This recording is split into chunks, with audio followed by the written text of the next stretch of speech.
Hello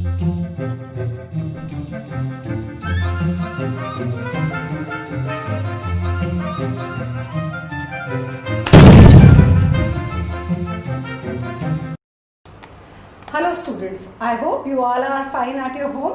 सो अपनी पढ़ाई को आगे करते हुए आज हम चैप्टर नंबर 3 करेंगे, जो है टू स्टोरीज अबाउट फ्लाइंग। ये जो चैप्टर है ये 2 पार्ट्स में डिवाइड है। आज हम करेंगे उसका फर्स्ट पार्ट। जो फर्स्ट पार्ट है, this story is about a bird seagull. Seagull एक सी बर्ड होता है और ये जो सीगल है वो फ्लाई करने में बहुत डर रहा है। जैसे कि हर एक के साथ होता है, जब भी हम कोई नया वेंचर स्टार्ट करते हैं तो हमारे मन में एक कहीं ना कहीं डर रहता है कि शायद हम उसको नहीं कर पाएंगे। तो ये जो स्टोरी है वो किस तरीके से उस डर को कंट्रोल करता है, किस तरीके से उड़ना स्टार्ट करता है, कैसे उसके परिवार वाले उसकी मदद करते हैं, उसके बारे में ये कहानी है। तो अब हम स्टार्ट करते हैं। अच्छा, अबाउट ऑथर, इस चैप्टर के जो ऑथर हैं वो है लायन ओ फ्लहर्टी। इन्होंने इस चैप्टर के माध्यम से बताना चाहा है कि किस तरीके से किसी डर पर हम कंट्रोल पा सकते हैं। Now let's start the chapter, the line by line explanation. The young seagull was alone on his ledge. Young seagull, एक सी बर्ड है, वॉज अलोन, वो बिल्कुल अकेला था, ऑन हिज लेज। लेज क्या है? एक रॉक होती है जिसे कि शिखा फलक भी कहते हैं, थोड़ी सी आगे की तरफ प्रोजेक्टेड होती है। His 2 brothers and his sisters had already flown away the day before.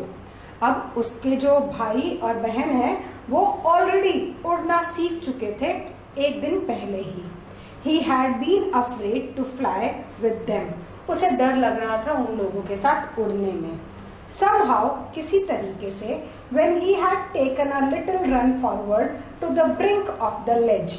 Brink means edge. तो किसी तरीके से अपना जितना भी साहस है उसे इकट्ठा करता है।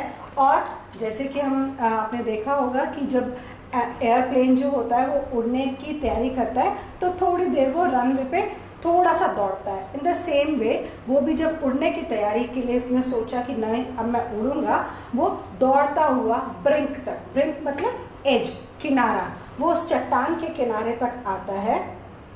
And attempted to flap his wings, he became afraid. और जैसे ही वो फ्लैप मीन्स फड़फड़ाना, जैसे ही वो अपने विंग्स, अपने पंखों को फड़फड़ाता है, ही बिकेम अफ्रेड, वो फिर से डर जाता है। The great expanse of sea stretched down beneath. Expanse means फैलाव, stretch। तो जो समुद्र था उस रॉक के नीचे वो दूर दूर तक फैला हुआ था।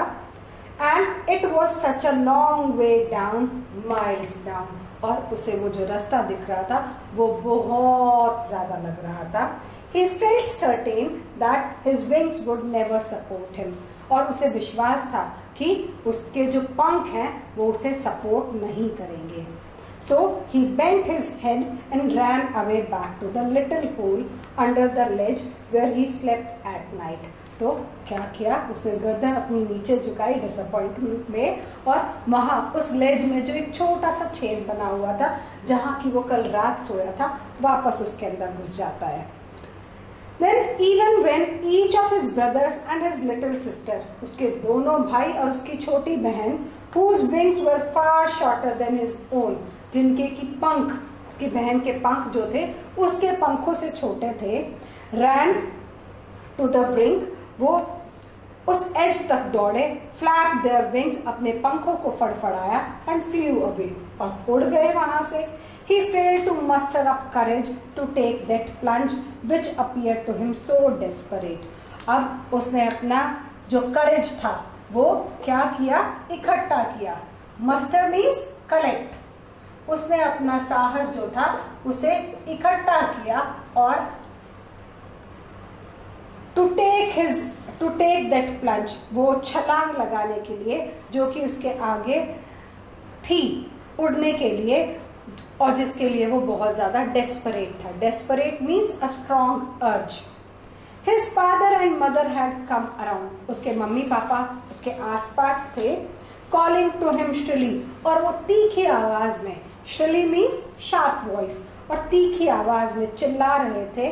Upbraiding him, और उसे डांट रहे थे। Upbraiding means डांटना, scold करना, rebuke करना। Threatening to let him starve on his ledge unless he flew away, और उसे धमकियां दे रहे थे, डरा रहे थे कि अगर वो वहां नहीं उड़ा तो उसे वहां पर भूखे मरना पड़ेगा। But for the life of him he could not move, लेकिन अपनी जिंदगी के लिए वो वहां से हिल नहीं पाया। क्यों नहीं हिल पाया? उसे डर लग रहा था उड़ने में। दैट वॉज 24 hours ago, ये 24 घंटे पहले की बात है।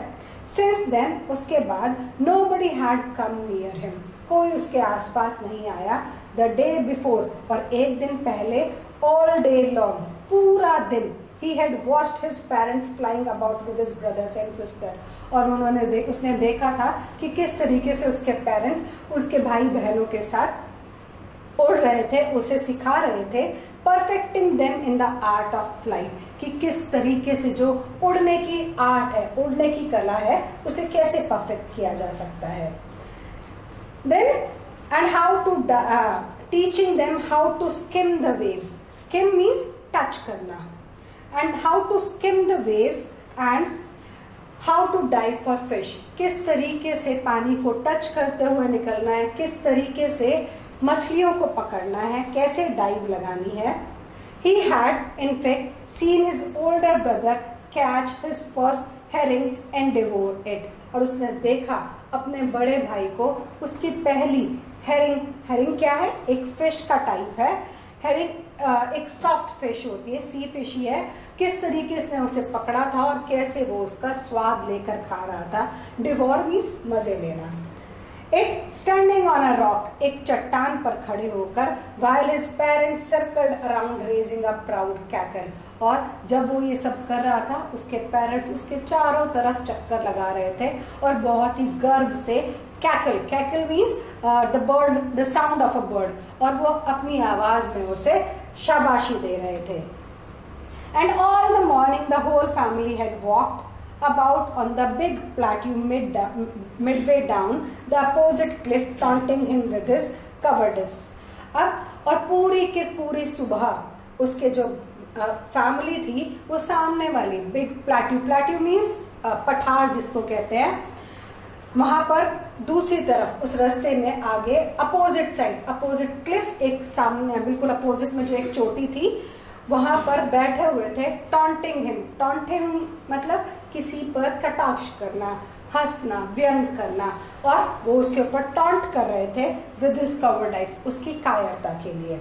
The sun was now ascending the sky, अब जो सूरज था वो आकाश में ऊपर बढ़ रहा था। Blazing on his ledge, blazing means burning. अब सनलाइट बहुत तेज थी तो इट सीम्ड एज बर्निंग, कि वो जल रहा है। दैट फेस द साउथ, और जो कि साउथ साइड की तरफ फेस था। He felt the heat and standing on one leg with the other leg hidden under his wing, और वो ब्रिंक पर। He felt the heat because he had eaten since the previous nightfall. अब उसे बहुत ज्यादा गर्मी महसूस हो रही थी, क्यों? क्योंकि उसने कल से कुछ खाया नहीं था, और जब हम कुछ खाते नहीं है तो कमजोरी महसूस होती है। कमजोरी महसूस होती है तो जो हमारा एनवायरनमेंट होता है, एटमॉस्फेयर होता है, चाहे वो ठंड हो या फिर गर्मी हो, वो हमें ज्यादा महसूस होता है। तो उसे वो गर्मी भी बहुत ज्यादा लग रही थी। He stepped slowly out to the brink of the ledge, और वो दोबारा धीरे धीरे उस लेज के ब्रिंक पर, बिल्कुल किनारे पर आ जाता है। And standing on one leg, और अपने एक पैर पर खड़ा हो जाता है और दूसरे पैर को अंदर पंखों के अंदर छुपा लेता है और अपनी एक आंख बंद कर लेता है। देन द अदर, और फिर दूसरी भी। And pretended to be falling asleep, और इस तरीके से शो करता है कि जैसे कि वो सो रहा है। प्रिटेंड मीन्स शो करना। Still they took no notice of him, फिर भी वो लोग उसकी तरफ देखते नहीं है, कोई ध्यान नहीं देते हैं। He saw his two brothers and his sister lying on the plateau dozing with their heads sunk into their necks, और वो देखता है उसके दोनों भाई और उसकी बहन उस प्लेट्यू पर डोजिंग, डोजिंग मीन्स सोना। उसके जो भाई बहन है वो सो रहे थे और उन्होंने अपने सर को अपने पंखों के अंदर दबा रखा था। His father was preening the feathers on his white back, और उसके जो पापा थे वो अपने प्रीनिंग मीन्स अपने पंखों को मेंटेन करना, उसके पापा जो थे अपनी वाइट बैक पर अपने पंखों को मेंटेन कर रहे थे।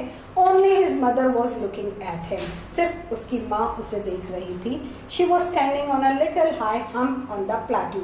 हम्प मीन्स जैसे कैमल का हम्प होता है थोड़ा सा उभरा हुआ, इसी तरीके से प्लेट्यू की एक तरफ एक चट्टान जो थी वो थोड़ी सी ऊंची उठी हुई थी, तो उसकी माँ वहां पर उस बैठकर अपने बेटे को देख रही थी। हर वाइट ब्रेस्ट थर्स्ट फॉरवर्ड, और उसका जो ब्रेस्ट थी वो आगे की तरफ निकली हुई थी। Now and again she tore at a piece of fish, और कभी वो बार बार मछली का एक टुकड़ा उसको टोर कर रही थी, उसको फाड़ रही थी।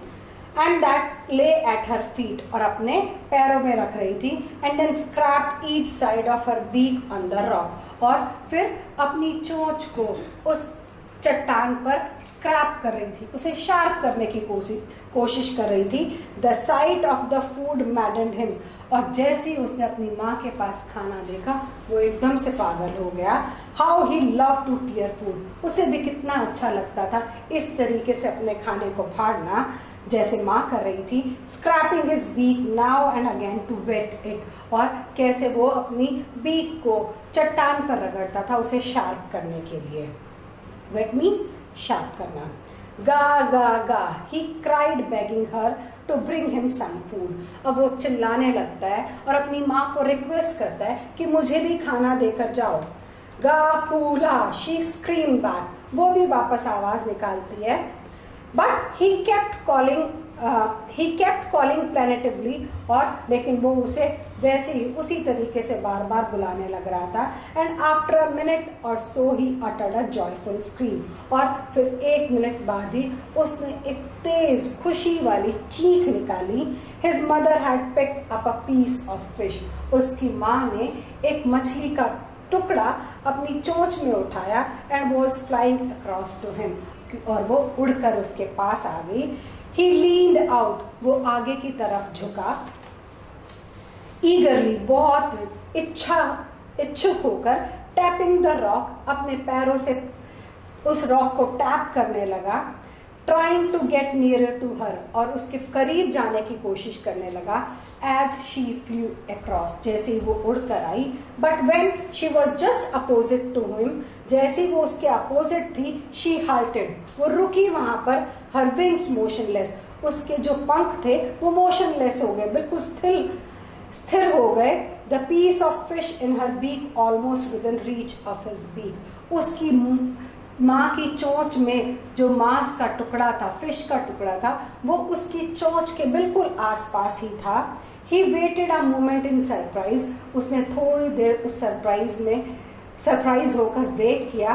वॉन्डरिंग, सोचते हुए, why she did not come nearer, कि वो आगे क्यों नहीं आ रही है। And then madden by hunger, और भूख में पागल हुए, he dived at the fish, वो उस फिश के टुकड़े के लिए छलांग लगा दी, उसने कूद पड़ा।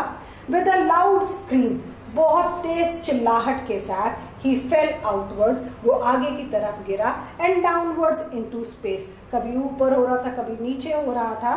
देन अ मॉन्स्ट्रस टेरर सीज्ड हिम, और तभी बिल्कुल एक राक्षस जैसे जो डर था, इतना ही बड़ा डर उसे पकड़ लेता है। सीज्ड मीन्स टू ग्रैब, पकड़ लेना। And his heart stood still, और उसका दिल बैठ जाता है। ही कुड हियर नथिंग, उसे कुछ भी नहीं सुनाई दे रहा था। But it only lasted a minute, लेकिन ये सब जो कुछ भी हुआ वो सिर्फ 1 ही मिनट के लिए था। The next moment he felt his wings spread outwards, और अगले ही क्षण उसे लगा कि उसके पंख जो हैं वो बाहर की तरफ फैल रहे हैं। The wind rushed against his breast feather, और जो हवा है वो उसकी ब्रेस्ट के ऊपर जो उसके पंख थे उन्हें धक्का दे रही है।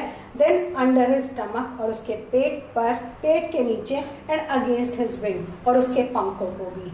He could feel the tips of wings cutting through the air, उसे महसूस हो रहा था कि उसके पंख किस तरीके से हवा को काट रहे हैं।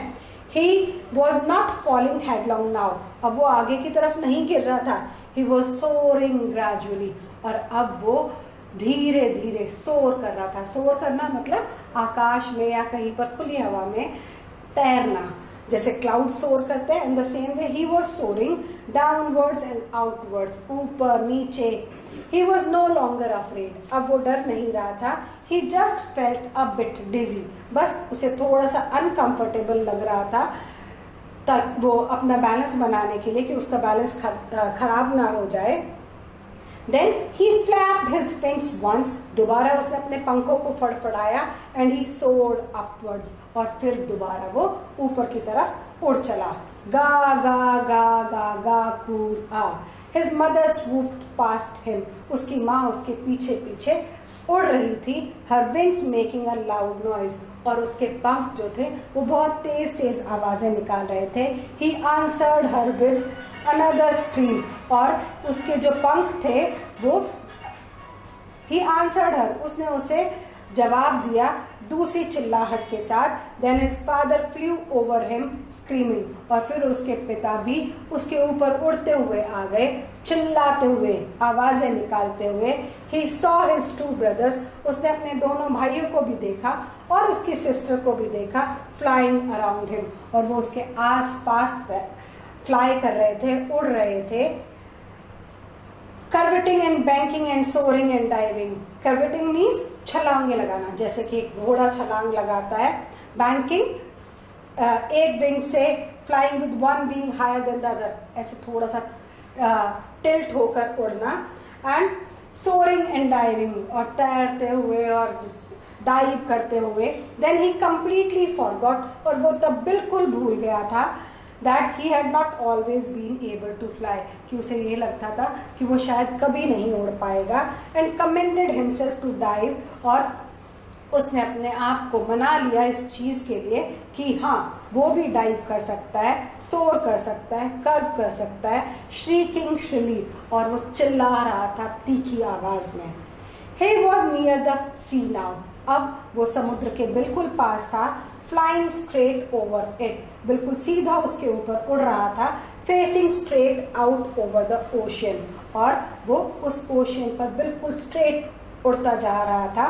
He saw a vast green sea beneath him, उसे अपने नीचे एक फैला हुआ हरे रंग का समुद्र नजर आ रहा था।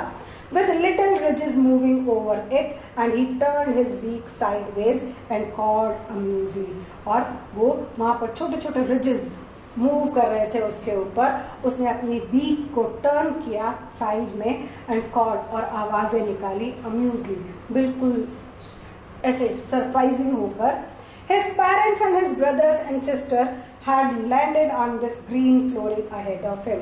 उसकी जो फैमिली थी वो आगे जो ग्रीन कलर का फ्लोर बना हुआ था वहां पर लैंड कर जाते हैं, उतर जाते हैं। They were beckoning to him, वो उसे बुला रहे थे। Calling shrilly, तीखी आवाज से। He dropped his leg to stand on the green sea, और अब उसने भी अपने पैरों को खोला और उस पर सी पर उतरने के लिए रेडी हो गया। His legs sank into it, उसके पांव उसमें डूब रहे थे। He screamed with fright, वो डर के मारे चिल्लाने लगा। And attempted to rise again, और फिर से उसने कोशिश की दोबारा ऊपर उड़ने की। And flapping his wings, अपने पंखों को फड़फड़ाते हुए। But he was tired, अब वो थक चुका था। And weak, और with hunger, और अब कमजोरी महसूस कर रहा था भूख के कारण। And he could not rise, और अब वो उठ नहीं पा रहा था। Exhausted, वो काफी थक चुका था। By the strange exercise, ये जो भी उसने एक्सरसाइज की, डाइव करना और सी को टच करना, सोर करना, इस सब एक्सरसाइज से वो थक चुका था। His feet sank into the green sea, और उसके जो पैर थे वो उस हरे समुद्र को छू रहे थे। And then his belly touched it, और फिर वो जो समुद्र का पानी था वो उसकी बेली, बेली मीन स्टमक, लोअर स्टमक, उसको छूता है। एंड ही सैंक नो फर्दर, और फिर वो आगे नहीं डूबता। Now he was perfect, he was floating on it, अब वो उस पर तैर रहा था। एंड अराउंड हिम, और उसके आसपास, हिज फैमिली वॉज स्क्रीमिंग, उसका परिवार चिल्ला रहा था, प्रेजिंग हिम, उसकी तारीफें कर रहा था। And their beaks were offering him scraps of dogfish, और उनकी चोंच में खाना जो था वो उसे ऑफर कर रहे थे, और वो खाना किस चीज का था? डॉग फिश के पीसेस थे। He had made his first flight, उसने अपनी पहली उड़ान आज भरी थी। Now look at the question answers, you will solve it out. The first question is, why was the young seagull afraid to fly? Do you think all young birds are afraid to make their first flight, or are some birds more timid than others? Do you think a human baby also finds it's a challenge to take its first step? तो question में पूछा गया है कि जो छोटा seagull bird था वो उड़ने से क्यों डर रहा था। क्या आपको लगता है कि सभी छोटे, जितने भी छोटे छोटे बर्ड्स होते हैं, वो जब अपनी पहली फ्लाइट लेते हैं, पहली उड़ान भरते हैं, तो वो भी ऐसे ही डरते होंगे, या कुछ दूसरे जो बर्ड्स होते हैं वो उनके कंपैरेटिव कमजोर होते हैं? आप क्या सोचते हैं कि क्या एक बच्चा जब पहला कदम रखता है, क्या वो भी ऐसे ही डरता होगा? जो यंग सीगल था वो उड़ने से डर रहा था। जब उसने पहली बार अपने विंग्स को फड़फड़ाया तब उसके अंदर एक डर बैठ गया। The bird takes care of their young birds, जो बर्ड्स होते हैं वो अपने छोटे बच्चों का ध्यान रखते हैं, लेकिन एक ऐसा टाइम आता है जब वो उन्हें उड़ना सिखाते हैं ताकि वो इंडिपेंडेंटली अपना शिकार कर पाएं, उड़ पाएं, अपने काम कर पाएं। All young birds are afraid to fly for the first time. पहली बार जब वो उड़ान भरते हैं तो सारे पक्षी डरते हैं। Same is in the case of human babies. छोटे बच्चे जो होते हैं उनको भी जब वो पहली बार, आपने देखा होगा किसी छोटे बच्चे को, जैसे ही वो खड़े होकर अपना फर्स्ट स्टेप रखते हैं वो कैसे कांपते हैं और गिर भी जाते हैं, लेकिन वो ऐसे ही ट्राई करते करते चलना सीख जाते हैं। फर्स्ट सेकेंड क्वेश्चन देखेंगे। The site of the food मैडन्ड him, जैसे ही उसने खाना देखा वो बिल्कुल पागल सा हो गया। व्हाट डज दिस सजेस्ट, इससे क्या पता चलता है? What compelled the young seagull to finally fly, आखिर ऐसा क्या हुआ जिसने उसे इंसिस्ट कर दिया, उसे मजबूर कर दिया उड़ने के लिए। The seagull did not want to fly, seagull उड़ना नहीं चाहता था, बट जैसे ही उसे खाना प्राप्त करना था उसे उड़ना पड़ा। वो बहुत भूखा था, जो जैसे ही उसने खाने की तरफ देखा, सीगल ने जो रिस्क लिया उड़ने का वो उसके कारण उड़ पाया। Next question. They were beckoning to him calling shrilly, why did the seagull father and mother threaten him and cajole him to fly? वो उसे तेज आवाज में बुला रहे थे, चिल्ला चिल्ला कर। सीगल के जो मम्मी पापा थे वो उसे क्यों वार्निंग दे रहे थे और उसे अपनी पहली उड़ान भरने के लिए क्यों?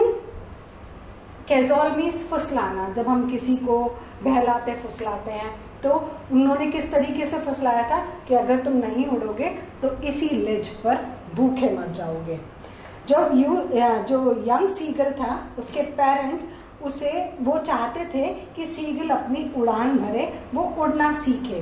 वो चाहते थे कि वो अपनी उड़ान बिना किसी डर के भरे। अब वो किस तरीके से उसको कंपेल कर सकते थे? उन्होंने उसे डराया, धमकाया, फुसलाने की भी कोशिश की, लेकिन वो नहीं उड़ा। He did not fly, he would starve to death, कि अगर वो नहीं उड़ेगा तो उसे यहीं पर भूखे मरना पड़ेगा। Have you ever heard a similar experience? क्या आपके साथ भी कभी कभी ऐसा कोई एक्सपीरियंस हुआ है कि आप किसी चीज को करने में डर रहे हो और आपके पेरेंट्स आपको एनकरेज कर रहे हो वो सब कुछ करने के लिए, and you were too scared to try, और आप बहुत ज्यादा डर रहे हैं। डिस्कस दिस इन पेयर्स और ग्रुप्स, बहुत बार ऐसा होता है जब हम पहली कोई भी कोशिश करते हैं तो हमें डर लगता है। इसी तरीके से जो सीगल था उसे भी उड़ने से डर लग रहा था। Yes, if I talk about myself, yes I had a same experience. मेरे मम्मी पापा व्हेन आई वाज यंग, मेरे मम्मी पापा चाहते थे कि मैं साइकिलिंग करना सीखूं और उन्होंने बहुत कोशिश की मुझे साइकिलिंग सिखाने के लिए। लास्ट ऐसा कुछ हुआ कि पहले जो सपोर्ट मिलता है वो लगाया, उसके बाद चलना सीखा। जब वो सपोर्ट हटा दिए तो I was afraid to cycle it, but later on गिर पड़ कर सब सीख ही लेते हैं। In the same way seagull ने भी उड़ना सीख लिया था। In the case of a bird flying it seems a natural act. अगर हम बर्ड्स की फ्लाई करने की बात करें, ये तो एक प्राकृतिक रूप से एक क्रिया है, एक एक्शन है जो कि करना पड़ता है। And a foregone conclusion that it should succeed, कि इसका तो निष्कर्ष भी यही निकलता है कि हाँ वो एट लास्ट एक ना एक दिन तो उड़ना सीख ही लेंगे। In the examples you have given in your answer to the previous question, अभी जैसे मैंने एक्सपीरियंस का, अपना साइकिलिंग का एक्सपीरियंस शेयर किया, वॉज योर सक्सेस गारंटीड? क्या आपको पता था कि उसमें आपकी सक्सेस जो होगी गारंटेड होगी? और was it important for you to try, या आपके लिए ये इम्पॉर्टेंट था कि आप उसको ट्राई करें regardless of the possibility of failure, कि चाहे बेशक मुझे हार का सामना करना पड़े, लेकिन मेरे लिए वो, क्या आपके लिए वो उस चीज को ट्राई करना ज्यादा इम्पोर्टेंट था? इट इज सेड, ये कहा गया है, that success comes to those who don't lose heart, कि सफलता उन्हीं को मिलती है जो कभी हार नहीं मानते हैं, कभी निराश नहीं होते हैं। मेरी सक्सेस भी गारंटेड नहीं थी कि मैं साइकिल चलाना सीख ही लूंगी। It only depend on my determination, ये मेरी इच्छा शक्ति पर, मेरी दृढ़ निश्चयता पर डिपेंड करता था कि अगर मैं ये सोचूं कि मुझे साइकिलिंग सीखनी ही सीखनी है, चाहे मैं कितनी बार गिरूं, मुझे चोट लगे, तो मैं ऑब्वियसली एट लास्ट सीख ही जाऊंगी। It was more important for me to try and try. अब मैं अगर उसमें सक्सेसफुल होना चाहती हूँ तो ऑब्वियसली मुझे बहुत ज़्यादा बार ट्राई करना पड़ेगा, और मैंने बहुत ट्राई किया, मुझे बहुत बार चोट भी लगी, लेकिन आखिरकार मैंने साइकिलिंग करना सीख ही लिया। So success comes to those who are determined, तो सक्सेस उन्हीं को मिलती है जो कि अपने कर्म के प्रति जो दृढ़ निश्चयता रखते हैं, जो कि अपने काम के लिए सर्टेन होते हैं। तो हमारा ये चैप्टर 2 स्टोरीज अबाउट फ्लाइंग, इसका फर्स्ट पार्ट जो है वो यहीं पर एंड होता है। अपने एक्सपीरियंसेस शेयर कीजिए हमारे साथ। Thank you.